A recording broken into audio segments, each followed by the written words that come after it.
যে মানুষটা আপনার এক সময় হাসির কারণ ছিল, আবার সেই মানুষটাই আপনার নীরবতার কারণ হয়ে দাঁড়াবে। আসসালামু আলাইকুম, আমি সাথী আক্তার দোহার থেকে বলছি। সাথী আক্তার চ্যানেল থেকে আপনাদের সবাইকে স্বাগতম। তো প্রতিবারের মতো আজও একটি ব্লগ ভিডিও নিয়ে হাজির হয়েছি। আশা করি আজকের ভিডিওটা ভালো লাগবে। কোথাও স্কিপ করবেন না, ভিডিও জুড়েই থাকবেন। তো ভিডিওটি দেখার আগে অবশ্যই লাইক দিয়ে ভিডিওটি দেখা শুরু করবেন। তো সকালে আমি রুটি এবং আলু ভাজিটা করে নিয়েছি, আর সবাই খেয়ে নিয়েছি, যার যার মতো কাজে লেগে পড়েছি। তো বাসায় যে কিছু রুম আছে সেগুলো গুছিয়ে নিয়েছি। তারপরে দুপুরে বাজার চলে আসলো। তো এখানে মাছের কিছু বাজার ছিল। তো কার্পু মাছ আর বড় একটা সিলভার কাপ মাছ আনা হয়েছিল, আর সাথে চিংড়ি মাছ। তো আমার বড় ছেলে আমার হাজব্যান্ডের সাথে গিয়েছিল। তো ছেলের পছন্দ মতোই মাছগুলো আনছিল। ছেলে অনেক পছন্দ করে চিংড়ি মাছ, তারপরও আমি কার্পু মাছটাই রান্না করব। তো আজকে বাজারে যখন গিয়েছিল তখন সবজি বাজারটা আনছিল না, মনে ছিল না। তো আমার বাসার সামনে একটা ভ্যান পেতে সবজি বাজার নিয়ে চলে আসে। এখানে দুইটা ভ্যান পেতে সবজি বাজার সকাল হলে আসে। তো সেখান থেকে আমার হাজব্যান্ড বলল যে আজকের মতো কিছু নাও। তো আমার পছন্দ মতো আমি ফুলকপি, তারপর টমেটো, বেগুন, মূলা আর লাউ শাক নিলাম। তো সেগুলোকে সুন্দর করে গুছিয়ে নিলাম। আর এর সাথে পেঁয়াজ আর আদা নিয়ে আসছিলো। তো অনেকগুলাই পেঁয়াজ আর অনেকগুলাই আদা নিয়ে আসছিলো। তো বললাম যে এত আদা কেন? সে বলল এগুলো ভালো করে ধুয়ে পানি শুকিয়ে তারপর কেটে ডিপ ফ্রিজে রেখে দিবে।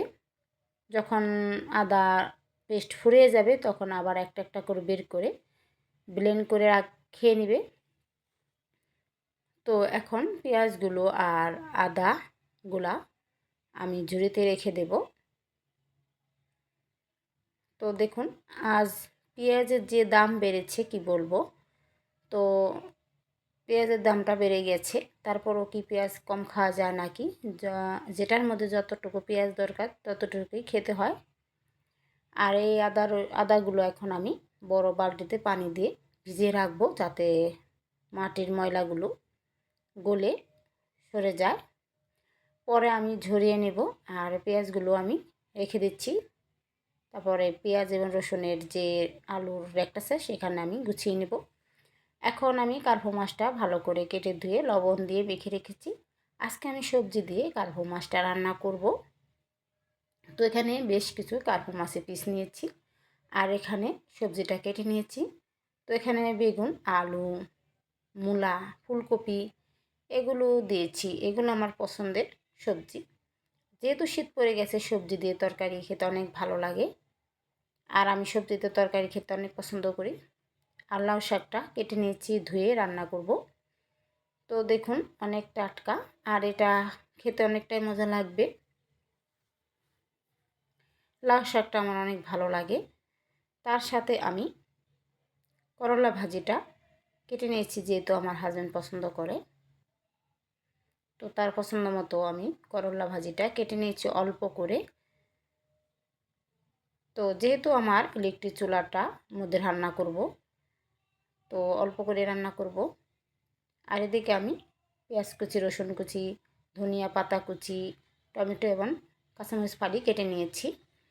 তো আজকে আমি একটা রান্নাই দেখাবো, আর অফ ক্যামেরায় আমি ভাত, করলা ভাজি, লাউ শাকটা রান্না করে নিয়েছি। আর ছোটো ছেলের জন্য সবজিটাও করে নিয়েছি ইলেকট্রিক চুলাতে। এখন যেহেতু বেশি রান্না তরকারি, তো সেগুলো আমি মাটির চুলাতে রান্না করছি, তাই একটা তরকারি রান্নায় দেখিয়ে দিচ্ছি। আর কার্পু মাছের পিসগুলো আমি লবণের মশলা দিয়ে মেখে পরে ভাজা করে নিয়েছি। তো হালকা পাতলা রান্না দেখিয়ে দিচ্ছি।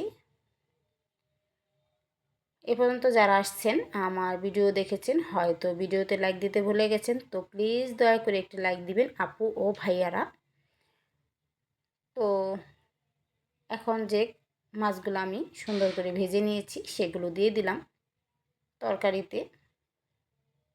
আসলে কয়েকদিন ধরে আমি তেমনভাবে মাছ খেতে পাচ্ছি না, যেহেতু না ভেজে রান্না করছি। তো মনে চাইলো যে ভাজা করে রান্না করি। আসলে ভাজা করে রান্না করতে গেলে অনেকটাই সময় লাগে, তার জন্য কয়েকদিন ধরে আমি না ভেজেই রান্না করছি। তো পরে আমি টমেটো এবং ধনিয়া পাতা দিয়ে দিলাম। আজকে কোনো ভাজা জিরের গুঁড়ো দিলাম না, তো ধনিয়ার পাতার গন্ধটাই আমি উপভোগ করব। অনেক ভালো লাগে আমার ধনিয়া পাতার গন্ধটা। তো টমেটোগুলো সুন্দর করে দিয়েছি, দেখতে পাচ্ছেন কত সুন্দর লোভনীয়ভাবে তরকারিটা হচ্ছে। তো রান্নাটা করে নিয়েছি, এখন ফাইনাল লুকটা দেখিয়ে দিচ্ছি। এই তো ফাইনাল লুক। আমি লাউ ভাজিটা করেছি, করলা ভাজি করেছি, ভাজা করেছি বেশ করে। আর এখানে আমি মজার কার্পু মাছের তরকারিটা রান্না করেছি সবজি দিয়ে। খুবও লোভনীয় হয়েছে, ঠিক তাই না? অনেক মজা হয়েছে, আর সাথে অল্প করে সবজি। তো রান্নাটা দেখিয়ে দিলাম। যদি ভালো লাগে তো অবশ্যই সুন্দর একটা কমেন্টস করবেন।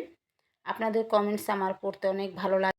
আর এদিকে বাসায় কাজ চলছে, যেহেতু ড্রয়িং রুম দিয়েই আমার দ্বিতীয় তলা এবং ছাদে যেতে হয় এই সিঁড়িটা দিয়ে, তাই এই সিঁড়িটার মধ্যে রেলিং লাগানো হয়নি। তো রেলিং লাগানো হচ্ছে। এই রেলিংটা দুদিন যাবৎ লাগিয়েছে। তো দেখতে পাচ্ছেন কত সুন্দর লাগছে। তো অনেক সুন্দর একটা রেলিং লাগিয়েছি, খুবই সাদামাটা কিন্তু দেখতে অনেক সুন্দর লাগছে। আর এই সিঁড়িতে এখনও টাইলস লাগানো হয়নি, তো খুব তাড়াতাড়ি লাগাবো। সবাই ভালো থাকবেন, সুস্থ থাকবেন, ধন্যবাদ।